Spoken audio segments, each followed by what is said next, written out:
तो नमस्कार दोस्तों, स्वागत है आप सबका आपके अपने YouTube channel him quiz official में। दोस्तों, कल मैंने चैनल पर एक कम्युनिटी पोस्ट अपलोड की थी जिस पर मैंने विषय डाले थे कि आपको किस विषय के ऊपर जो है वो वीडियो देखना है। तो मैक्सिमम वोट्स जो थे वो मैथ और साइंस वाले ऑप्शन को मिले, इसलिए आज का ये वीडियो उस वोटिंग को मद्देनज़र रखते हुए मैथ और साइंस पर बेस्ड रहेगा। और मैथ के जो क्वेश्चन रहेंगे वो सभी एक्सप्लेनेशन के साथ होंगे। टोटल 30 क्वेश्चन रहेंगे आज के इस मॉक टेस्ट में। 15 क्वेश्चन होंगे हमारे मैथ के और 15 क्वेश्चन रहेंगे हमारे जनरल साइंस के। तो अगर आप पुलिस में जाने के इच्छुक हो और आप टेस्ट की तैयारी कर रहे हो तो आज के वीडियो में एक भी क्वेश्चन को मिस ना करें और वीडियो को पूरा कंप्लीट देखें। इस वीडियो की PDF फाइल जो है वो आपको डिस्क्रिप्शन में उसका लिंक दे दिया जाएगा, आप वहां पर जाकर उसको डाउनलोड करके अपने पास नोट्स के तौर पे रख सकते हैं। तो वीडियो शुरू होने से पहले चैनल को सब्सक्राइब जरूर कर लें और बेल आइकन को भी प्रेस कर लें। तो चलिए शुरू करते हैं आज का ये मॉक टेस्ट। तो दोस्तों, आज आपके लिए लेकर आए हैं Himachal police constable exam preparation 2022 के लिए मैथ प्लस साइंस का मॉक टेस्ट, जिसमें करेंगे आज हम 30 क्वेश्चंस। 15 क्वेश्चंस होंगे मैथ के और 15 क्वेश्चंस रहेंगे साइंस के, जनरल साइंस के। और मॉक टेस्ट रहेगा हमारा ये 54। ठीक है जी। तो चलिए शुरू करते हैं फर्स्ट क्वेश्चन से। तो फर्स्ट सबसे पहले मैथ का क्वेश्चन आएगा। तो फर्स्ट क्वेश्चन है, एक व्यक्ति धारा के विरुद्ध 13 किलोमीटर अपनी नाव चलाता है तथा धारा के साथ जो है वो 28 किलोमीटर अपनी नाव चलाता है। प्रत्येक बार वह 5 घंटे का समय लेता है। धारा की चाल है, आपने बताना है कि धारा की चाल कितनी है। ठीक है, 5.6 किलोमीटर प्रति घंटा, 3 किलोमीटर प्रति घंटा, 1.5 किलोमीटर प्रति घंटा या इनमें से कोई नहीं। तो बताइए सही जवाब क्या होगा इसका। तो दोस्तों, इसका सोल्यूशन मैंने नीचे किया हुआ है। सबसे पहले आपको जवाब बता देता हूं, बाद में सोल्यूशन की तरफ चलते हैं। तो इसका सही जवाब होगा 1.5 किलोमीटर प्रति घंटा। Option C is the right answer. ठीक है, तो नीचे सोल्यूशन देख लेते हैं इसका क्या है। तो यहां पे सोल्यूशन दिया गया है, माना कि नाव की जो शांत जल में चाल है वो x किलोमीटर प्रति घंटा है। ठीक है, x किलोमीटर प्रति घंटा मान के चले हैं तथा धारा की चाल जो है वो 22 किलोमीटर प्रति घंटा है। ठीक है, तो धारा की दिशा में नाव की चाल, ठीक है, x प्लस 22 हमने दोनों को प्लस करना है। ठीक है, is equal to 28 divided by 5। ठीक है, तो धारा के विरुद्ध नाव की चाल x माइनस 22, अब धारा के विरुद्ध क्या होगा, x माइनस 22 हो जाएगा, is equal to 13 divided by 5। ठीक है, तो इसको हल करने पर क्या आएगा हमारे पास, y is equal to 15 divided by 5 into 2 is equal to 1.5 kilometre प्रति घंटा। ठीक है, आपने इसको रफ कॉपी के ऊपर करके देख लेना है कि किस तरह से इसको किया गया है। ठीक है, तो इस तरह से हमारा ये सोल्यूशन हो जाता है। तो बढ़ते हैं नेक्स्ट क्वेश्चन की ओर। तो नेक्स्ट है हमारे पास क्वेश्चन नंबर 2।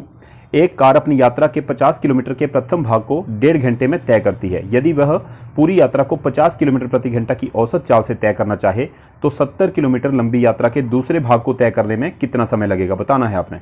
58 मिनट, 1 घंटा या 54 मिनट या इनमें से कोई नहीं। तो इसका सही जवाब जो आएगा वो होगा 54 मिनट, 54 मिनट्स। ठीक है, अभी कैसे आएगा, सोल्यूशन नीचे दिया गया है। कुल यात्रा यहाँ पर कितनी हुई, 50 प्लस 70 120 किलोमीटर। ठीक है, इसे जो है वो कार 50 किलोमीटर प्रति घंटा की चाल से तय करना चाहती है। तो कुल समय कितना हुआ, 120 को डिवाइड कर देंगे 50 से, कितना आया 2.4 घंटा। प्रथम भाग में लगा समय जो हमें दिया हुआ है 1.5 घंटा, ठीक है, 1.5 घंटा। दूसरे भाग में लगा समय 2.4 में से जो कुल समय हमारे पास आया उसमें से प्रथम भाग में लगे समय को माइनस कर देंगे तो 0.9 घंटा बचा हमारे पास। अब घंटा मिनट में परिवर्तित करना है, इसको कन्वर्ट करना है तो गुणा कर देंगे इसको 60 से। ठीक है, तो कितना हो जाएगा हमारे पास 54 मिनट। इस तरह से हमारा ये सोल्यूशन कंप्लीट होता है। तो इस तरह से सभी क्वेश्चंस के सोल्यूशन आपको नीचे दिए गए हैं, इस तरह से आपने देख लेने हैं। जिस क्वेश्चन का आपको पता ना चले वो आप कमेंट में मुझे पूछ सकते हैं। ठीक है, तो एक संख्या को, नेक्स्ट क्वेश्चन है, x से भाग देने पर 8 शेष बचता है। जब इस संख्या के 1/3 को x से भाग दिया जाता है तो 29 शेष बचता है। 1000 से अधिक ऐसी न्यूनतम संख्या कौन सी है, बताना है आपने, जो 1000 से अधिक हो न्यूनतम संख्या। तो ऑप्शन है 1027, 1075, 1083, 1035। तो एग्जाम में आपके पास इतना समय नहीं होता कि आप रफ वर्क कर सकें, तो उसमें आपको जो है वो IQ का इस्तेमाल करना पड़ता है अपना। तो इसमें होगा ऑप्शन डी 1035। ठीक है, 1035 होगी वो छोटी संख्या 1000 से अधिक। तो option D is the right answer. Solution आपको ये दिया गया है, आपने यहाँ से पढ़ लेना है सोल्यूशन को कि कैसे कैसे किया गया है। ठीक है, तो नेक्स्ट है हमारा क्वेश्चन नंबर 4। 0, 3, 4, 5 और 8 अंकों से बनने वाली 5 अंकों की बड़ी से बड़ी संख्या तथा छोटी संख्या का अंतर क्या होगा। अब ये जो आपको 5 अंक दिए गए हैं, इनसे एक बड़ी से बड़ी संख्या बनानी है और एक छोटी से छोटी संख्या बनानी है, उन दोनों का अंतर करना है। फिर कितना आएगा, 54,972, 54,922, 59,952 या 59,942। तो बताइए इनमें से सही जवाब क्या होगा। तो दोस्तों इसका सही जवाब होगा ऑप्शन ए 54,972। अब ये कैसे आएगा, क्योंकि आपने बना के देखनी है ये संख्याएं बड़ी और छोटी इन अंकों से, ठीक है। तो ये बनेगी 85,340 जो है वो बड़ी संख्या बनेगी और 30,458 जो है वो छोटी संख्या बनेगी। इनका अंतर आ जाएगा 54,972, ठीक है। तो इस तरह से नेक्स्ट क्वेश्चन है, किसी दो अंकों की संख्या के अंकों का योग जो है वो 10 है। यदि संख्या में से 18 घटा दिया जाता है तो संख्या में इकाई तथा दहाई के अंक, ध्यान से क्वेश्चन को सुनना है, इकाई और दहाई के अंक जो है वो उल्टे हो जाते हैं, ठीक है। तो संख्या आपने बतानी है वो क्या है, 64 है, 46 है, 48 है या 56 है। तो इसका सही जवाब होगा 64। Option A is the right answer, ठीक है। ये कैसे आया है, नीचे दिए गए हैं, आपने संख्याएं मान के चलना है कि 10x + 22, ठीक है। तो प्रश्न से ऊपर से हमने जो according to the question x + 22 is equal to कितना हो गया हमारे पास, 10 हो गया, ठीक है। तो ये हमारे पास फर्स्ट समीकरण आ गया, ठीक है। उसी तरह से 10x + 22, ये क्वेश्चन के आधार पर हम यहाँ पर समीकरण बना रहे हैं, ठीक है। 10x + 22 माइनस इसमें से 18 कर दिए जो ऊपर क्वेश्चन में दिया गया है, तो is equal to 10y + x, तो 10x - x/, ठीक है। उधर जाके क्या हो गया, ये -x हो गया, तो -x/, हो गया, तो -10y इज इक्वल टू 18।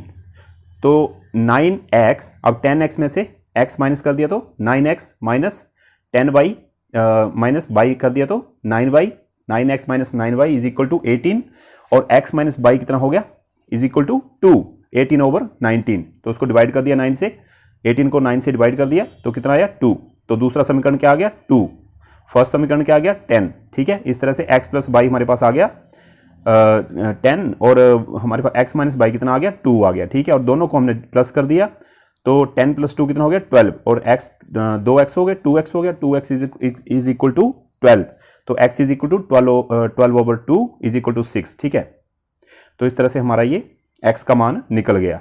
तो फिर हमने उसको वहाँ पे प्रतिस्थापित कर देना है, x के मान को उन जगहों पे रख देना है जहाँ पे हम मान के चले थे, ठीक है।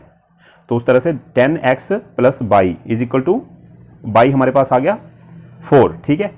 तो 10 × 6, 60 + 4 इज इक्वल टू 64, ठीक है जी। इस तरह से हमारा ये क्वेश्चन कंप्लीट हो गया। आपने भी इसी तरह से समझ के करना है पूरी तरह से। तो नेक्स्ट है क्वेश्चन नंबर 6, 11 से 21 तक की सभी विषम संख्याओं का योगफल क्या होगा। विषम संख्याएं 11 से 21 तक, ठीक है।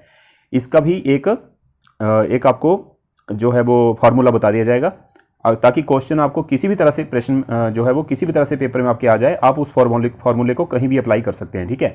तो सबसे पहले हम देख लेते हैं ऑप्शंस, 120, 121, 441 या 210। तो इसका सही जवाब होगा ऑप्शन बी 121, ठीक है। अब 121 कैसे आया, सोल्यूशन आपको नीचे दिया गया है। इसके लिए एक ही फार्मूला आपने यूज करना है, जो जहां तक संख्याओं विषम संख्याएं पूछी हुई हैं, 1 से 21 तक सभी विषम संख्याओं का योग, ठीक है।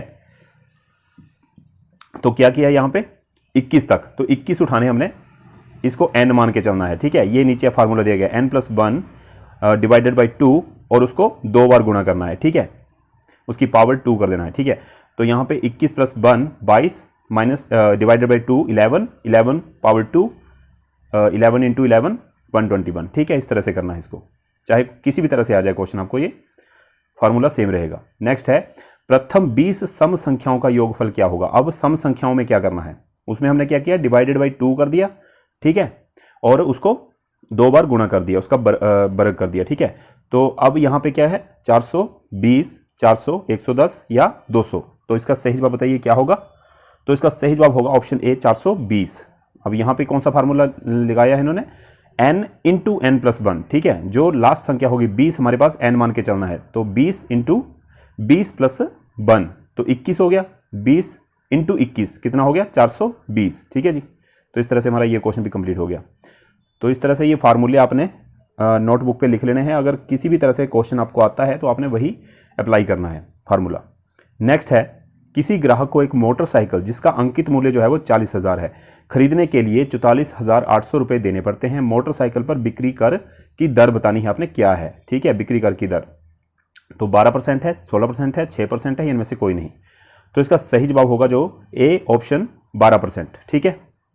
12% होगा। तो कैसे होगा, आपको नीचे यहाँ पे एक्सप्लेनेशन में दिया गया है, तो यहाँ पर जो ग्राहक द्वारा मोटरसाइकिल खरीदने की दी गई राशि जो है वो टोटल कितनी है 44,800 और मोटरसाइकिल का अंकित मूल्य कितना था 40,000। तो बिक्री कर का मूल्य कितना हुआ, इन दोनों को माइनस कर दिया तो 4800 जो बीच में बचा वो बिक्री कर का मूल्य हो गया। ठीक है, अब बिक्री कर की दर कैसे निकालनी है, जो बिक्री कर का मूल्य है उसको डिवाइड करेंगे हम 40,000 से, अंकित मूल्य से, उसको गुणा कर देंगे 100 से, तो कितना आ जाएगा हमारे पास 12%। ठीक है, तो इस तरह से हमारा आंसर आ गया। नेक्स्ट है क्वेश्चन नंबर 9।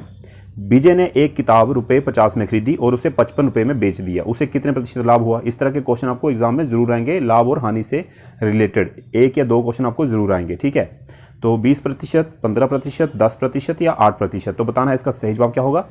तो दोस्तों इसका सही जवाब होगा ऑप्शन सी, 10% का लाभ हुआ। कैसे हुआ, सोल्यूशन आपको नीचे दिया गया है, आपने देख लेना है। ठीक है, यहाँ पे दिया गया सोल्यूशन। तो नेक्स्ट है, हर क्वेश्चन का सोल्यूशन आपको नीचे मिल जाएगा, आपने अच्छे से देख लेना है, उसी के अकॉर्डिंग आपने मिलते जुलते प्रश्न आप कर पाएंगे। ठीक है, नेक्स्ट है, सुधा ने एक गुड़िया जो है वो 500 रुपये में खरीदकर 15% की हानि पर बेच दी। गुड़िया का विक्रय मूल्य, ठीक है, सेलिंग प्राइस आपने बताना है क्या था। तो 475 रुपये, 450 रुपये, 430 रुपये, 425 रुपये। तो बताइए सही जवाब क्या होगा इसका। तो इसका सही जवाब होगा ऑप्शन डी, 425 रुपये। सोल्यूशन देख लेना, नीचे दिया गया है। ठीक है, तो नेक्स्ट है, वीडियो को पॉज करके आप सोल्यूशन को अच्छे से रफ कॉपी के ऊपर नोट कर लें और उसको समझ लें कि वो सोल्यूशन, अगर नहीं पता चलता है आपको तो कमेंट में मुझे पूछ सकते हैं।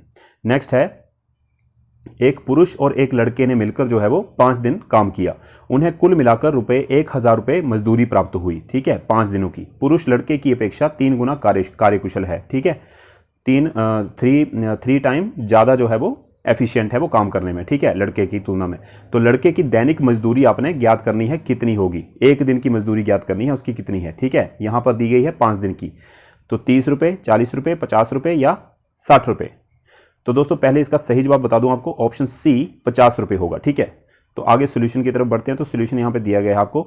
यहाँ पे जो एक दिन की मजदूरी उनकी औसत निकलती है वो निकलती है 1,000 डिवाइडेड बाई 5। तो यहाँ पर कितना आ गया 200 रुपये। ठीक है, एक दिन की मजदूरी वो औसत है। तो माना एक लड़की की मजदूरी कितनी है एक्स, जी एक्स रुपये मान के चले हैं। ठीक है, तो पुरुष की मजदूरी कितनी थी 3x, 3 गुना ज़्यादा थी ना। तो ये आसान है, ज़्यादा टफ नहीं है। तो दोनों को प्लस करके कितना आना चाहिए 200 रुपये। ठीक है, तो 4x हो गया यहाँ पे, 3x + x is equal to 200। तो x is equal to 200/4 is equal to 50 rupees. ठीक है, इस तरह से निकालना इसको। नेक्स्ट है, मजदूरों का एक समूह किसी कार्य को 10 दिन में करने का आश्वासन देता है, लेकिन उनमें से 5 अनुपस्थित हो जाते हैं। यदि शेष मजदूर कार्य को 15 दिन में पूरा कर देते हैं तो मजदूरों की मूल संख्या क्या थी, बताना है आपने। मजदूरों की संख्या क्या थी, 30, 20, 15 या इनमें से कोई नहीं। तो इसका सही जवाब बताइए क्या होगा। इसका सही जवाब होगा ऑप्शन सी, 15 थी मजदूरों की मूल संख्या। ठीक है, तो नीचे आपको सोल्यूशन मिल जाएगा, आपने पढ़ लेना है। नेक्स्ट है, यदि व्यंजकों x2 + 5x + 6 आगे है x2 - x - a का महत्तम, ठीक है, समावर्तक, महत्तम समावर्तक, इसके ऊपर भी आपको जो है वो क्वेश्चन पेपर में जरूर आएगा। ठीक है, मध्यम समावर्तक और लघुत्तम समावर्तक, इसके ऊपर आपको क्वेश्चन जरूर आएगा पेपर में, याद रखना है, इसको कर लेना है अच्छे से। ज़्यादा टफ नहीं होते इस तरह के क्वेश्चन, पर समझने की ज़रूरत होती है। ठीक है, x + 2 है तो a का मान आपने बताना है क्या होगा। ठीक है, ऑप्शंस हैं 1, 6, 2, 3। तो इसका सही जवाब बताइए क्या होगा। तो right answer is option B, 6। ठीक है जी, 6 है। अब कैसे होगा, a का मान 6 नीचे दिया गया है। ठीक है, तो जो व्यंजक है आपको यहाँ पे x + 2 दिए गए व्यंजकों का मान लो मध्य समावर्तक है। ठीक है, अतः x + 2 जो है वो व्यंजक x + 2 - x - a का एक गुणनखंड हुआ। ठीक है, x इज इक्वल टू -2 हमने रखा है यहाँ पे, x इज इक्वल टू -2 रखने पर शेषफल जो है वो इज इक्वल टू 0। ठीक है, तो -2, ठीक है, -2 की 2, ठीक है, इसकी पावर है ये 2। तो यहाँ पर -2 minus into -2 is -a is equal to 0। ठीक है, तो a इज इक्वल टू कितना हो गया 6। कैसे हो गया, माइनस माइनस क्या हुआ प्लस हो गया। ठीक है, तो 2 + 2 4 + 2 कितना हो गया 6। तो a इज इक्वल टू 6। इस तरह से सोल्यूशन इसका कंप्लीट हो गया। तो नेक्स्ट है क्वेश्चन नंबर 14, व्यंजकों, आगे भी सेम क्वेश्चन है, आपने देख लेना है। व्यंजकों x2 - 1, x3 + 1, x3 - 1 का लघुत्तम जो समावर्त्य है वो आपने ज्ञात करना है क्या होगा। ठीक है, x - a 1, 6 + 1, x2 + 1, x2 - 1। तो बताइए इसमें सही जवाब क्या होगा। तो ऑप्शन ए होगा इसका सही जवाब, x6 - 1। ठीक है, सोल्यूशन पढ़ लेना, नीचे यहाँ पे दिया गया है। आपने लघुत्तम समावर्त्य और मध्यम समावर्तीय निकालने सीख लेने हैं, अगर आपको नहीं आते हैं तो ठीक है, आपने उसको सीख लेना है। नेक्स्ट क्वेश्चन है 6 घंटियां, और ये हमारा मैथ का जो है लास्ट क्वेश्चन है इसका।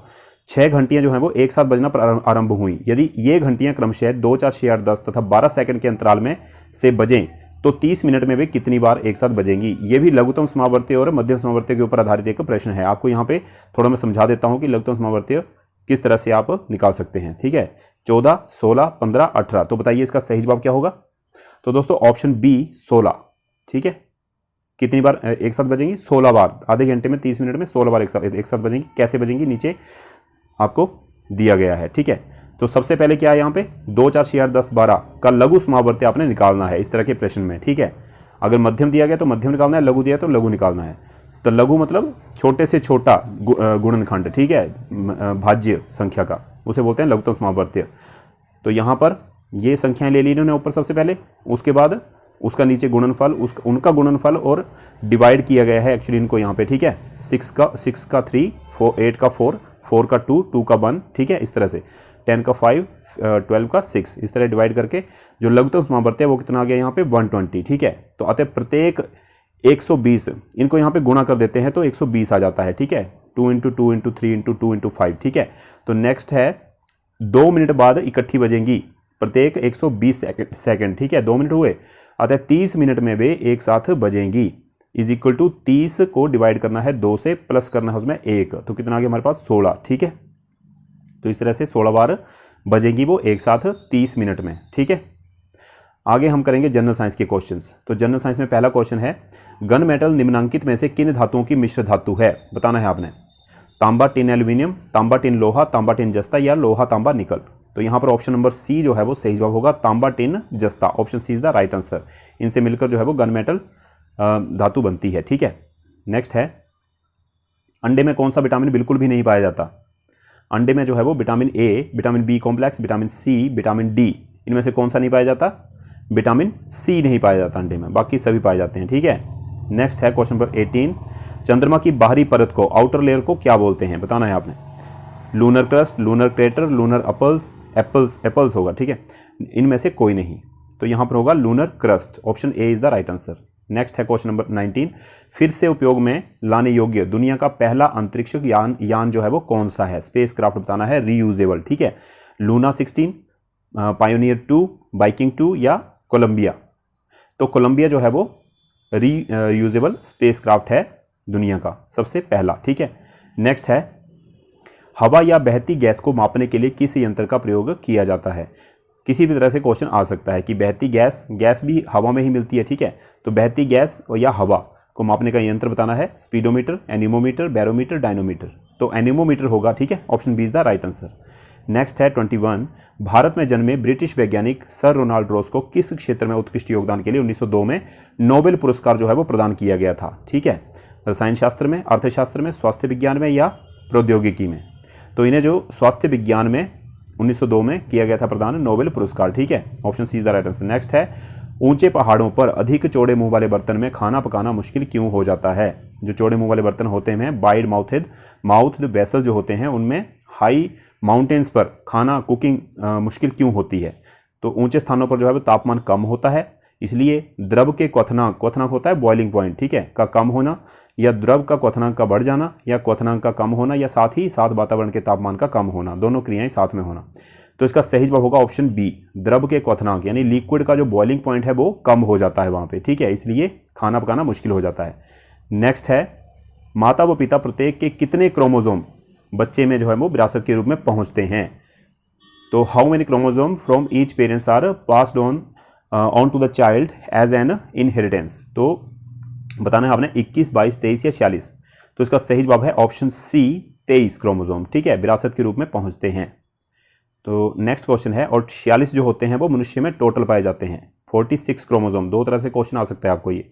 46 क्रोमोजोम टोटल होते हैं और 23 जो है वो माता पिता से विरासत के रूप में बच्चे को मिलते हैं। ठीक है, नेक्स्ट है निम्नलिखित में से किस पदार्थ में विटामिन ए नहीं मिलता है। तो बताना है आपने, टमाटर में, घी में, आलू में, मक्खन में। तो बताइए टमाटर में जो है वो option A is the right answer, टमाटर में विटामिन ए नहीं मिलता है। ठीक है, नेक्स्ट है निम्नलिखित में से कौन सा कृमि, वर्म बोलते हैं जिसे, ठीक है, WORM, वर्म। तो कौन सा कृमि त्वचा से होकर शरीर में प्रवेश करता है?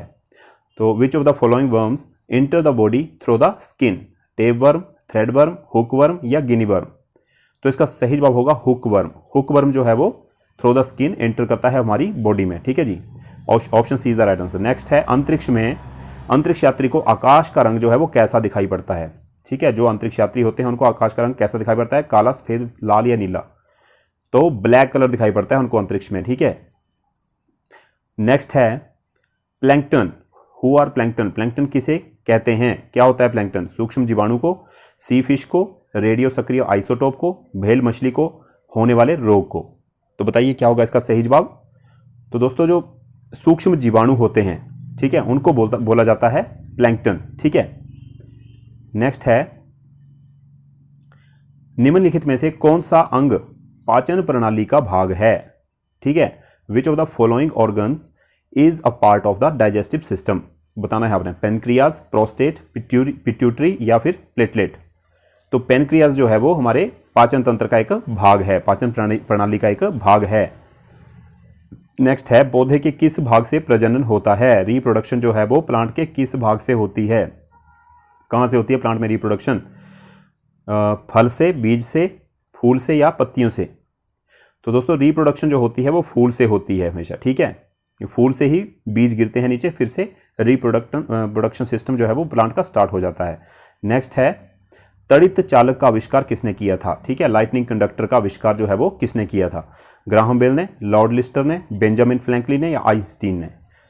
तो इसका जो लाइटनिंग कंडक्टर का आविष्कार था वो किया था बेंजामिन फ्रैंकलिन ने। Option C is the right answer, ठीक है जी।